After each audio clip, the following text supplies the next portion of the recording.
In this mini lesson, the focus will be modernism. So before modernism came the Victorian era, the 19th century. There was a tendency to an omniscient narration style. That's a narrator who is all-seeing, all-knowing, like God. Linear narratives, so beginning, middle and end, where there was a clear logical line of progression. They favoured neat resolutions, where all the loose ends were tied up in the end. And they were generally realistic with some larger-than-life characters. As with any change in a literary or cultural period, they happen gradually. There's not usually a definitive moment of beginning or ending.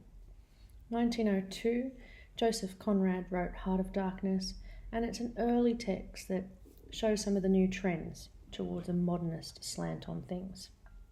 So it's written in first-person narration, has a non-linear plot. The ending is indefinite and some might say unsatisfying, and it can be interpreted in many, many different ways. Virginia Woolf once famously said that human nature underwent a fundamental change on or about December 1910.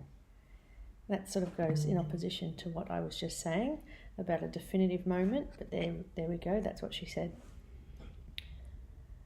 Generally speaking, the modernist period is late 19th century to the mid-20th century. There was no event more significant to the modernists than World War I. So 20 million people died, 10 million of those people were civilians, regular everyday people, and 21 million were wounded. The aftermath of World War I saw the world physically and psychologically broken. Because of this, much of the literature that came out of that after-war period was very fragmented. It dealt with the inexplicable, irrational nature of life and reality. There's a lot of disillusionment, a loss of respect in those things that were once trusted, once believed in. Confusion, chaos, skepticism for government and religious institutions. The government, of course, was the body that sent people to war, so that makes sense. And there was a questioning spirit of why. Why did any of this happen? What was the need for it all, for this senseless sort of death? Mortality is a big theme in much of the poetry and prose that came out of the period. And there was an existential bent in things, a questioning, often without answer, about why do we exist, what's the point, who are we, etc. Most importantly is the idea that modernists were very experimental with form and style. So they had a deep desire to do things differently. They wanted to break with the past. They wanted to disrupt norms, break free from conventions of storytelling, and dissolve the boundaries also between the different forms. So often you'd get a prose text that felt poetic or a poetry piece that felt like prose. So the blurring of boundaries, the blurring of lines. There was an absence of an obvious unifying narrative. Free verse poetry was preferred because there was no set structure, no set rhyming scheme.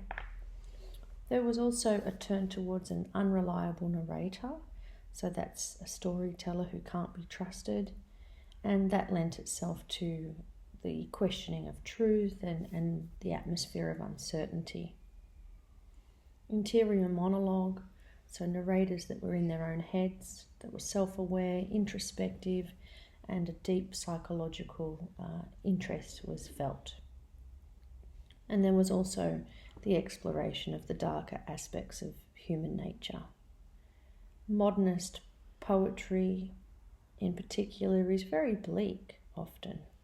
It's quite depressing. It sometimes feels a bit nihilistic. So 2 ways of seeing the world that became prominent in the modernist period were individualism and subjectivity. So turning towards the individual's ideas and interpretation of things and away from the collective. This idea that our interpretation of reality is subjective. It's not fixed, it's not objective. It depends on who you are, where you've been brought up, and what your view of things is, your slant, your lens that you're looking at things through. Because of this, there was a trend in texts being written in first person, and that of course allowed for subjectivity and the personal and the individual, but at the same time multiplicity, so many points of view, multiple narrators, where you hear sometimes the same event being narrated from different points of view. For example, anybody studying Mrs Dalloway at the moment will know that there are about 20 different perspectives in the course of just one day in that novel, and that can make it difficult to follow at times, but it does allow for a sense of multiplicity. It's not just one person's perspective.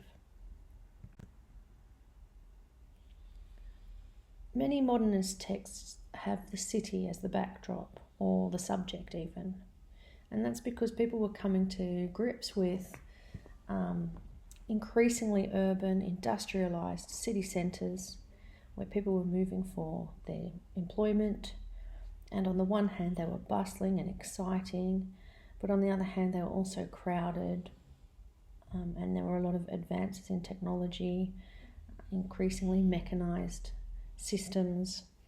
And that led to many modernists writing about the alienation and the anonymity and disconnection that comes from being one individual in a big city.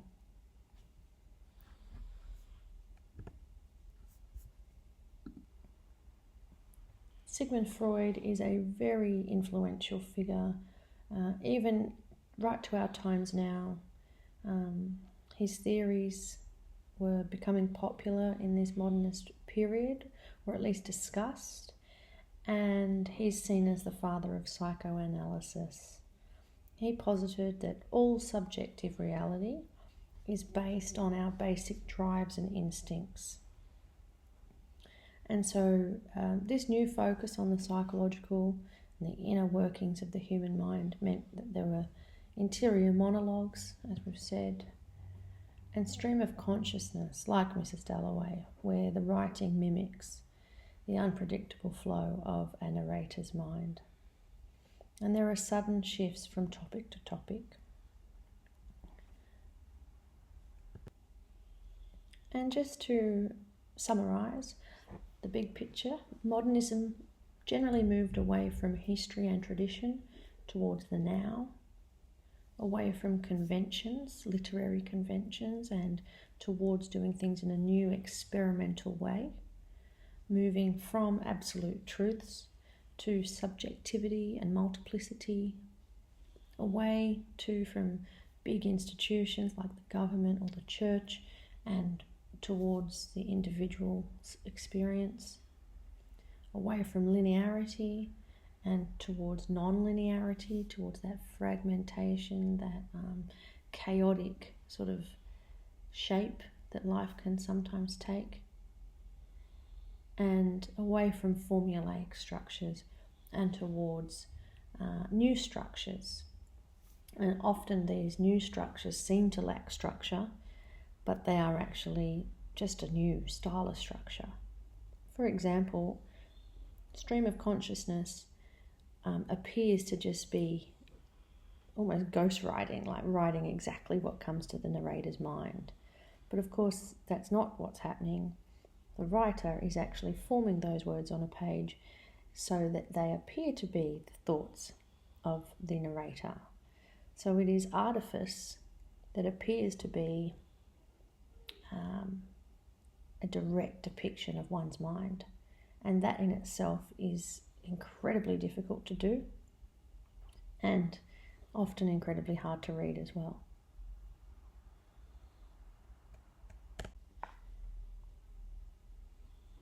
If you're able to infuse your HSC responses with terms that reflect a knowledge of the context, even if it's just one word here and one word there, multiplicity or individualism, you're going to improve your results. The worksheet that is linked in the description will help you get familiar with the vocabulary needed when you're studying or your students are studying a Modernist text.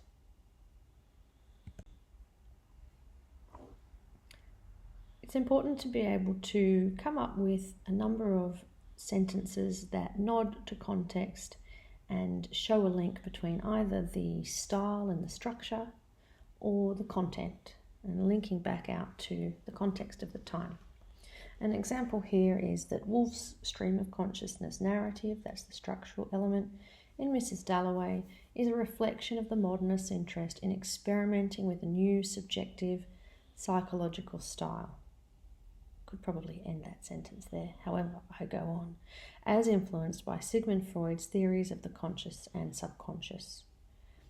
If you feel that your students need help constructing these sentences, or students yourselves, you might like to download the worksheets that are on screen. One is about linking the conceptual concerns to the context, and the other is about linking the stylistic features of the text to the context. And if you go through that worksheet and you come up with at least 2 for each Module A text and maybe 4 for your Module B text, you will be in good stead to do well or to do better in the HSC. If you'd like more HSC English resources or you're keen to get help with assessment or tutoring, go to the website and see what you can find. Thank you for listening. I hope this has been helpful.